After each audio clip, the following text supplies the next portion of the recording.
देखो भाई, हमारा देश कितना गरीब होते जा रहा है भाई। आप नहीं सोचेंगे भाई, जो हमारा इंडियन रुपया होता है उसका वैल्यू कितना कम होते जा रहा है।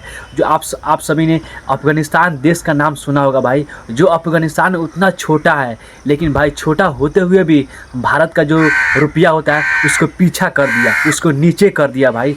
सोच के देखो यार, इंडियन रुपया है उसका वैल्यूएबल दूसरे देश में बहुत ही कम है। और तो और भाई, इस पर सरकार का कोई भी ध्यान नहीं जा रहा है भाई, इस पर कोई भी आवाज़ भी नहीं उठा रहा है। ऐसे करते करते भाई हमारा देश बहुत ही गरीब हो जाएगा। रुपया इतना उसका वैल्यू कम हो जाएगा कि भाई कोई पूछेगा भी नहीं।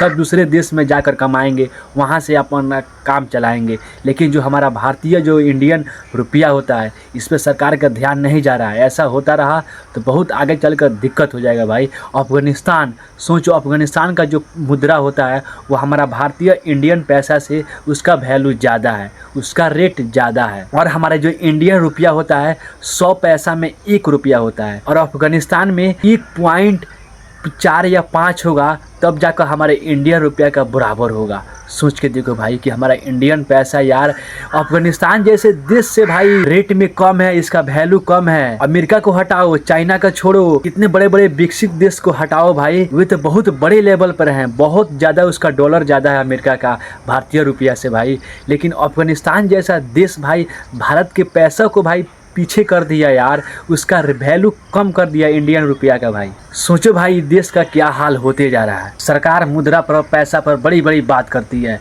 नोटबंदी भी लगा लिया, लेकिन उससे कोई भी प्रभाव नहीं पड़ा देश को। ऐसे चलता रहा तो हमारा इंडियन जो रुपया होता है उसका वैल्यू बहुत ही दूसरे देशों में कम हो जाएगा, और इंडियन जो रुपया है उसको कोई भी नहीं पूछेगा। बाकी आप सभी क्या कहना चाहते हैं कमेंट में ज़रूर बताना।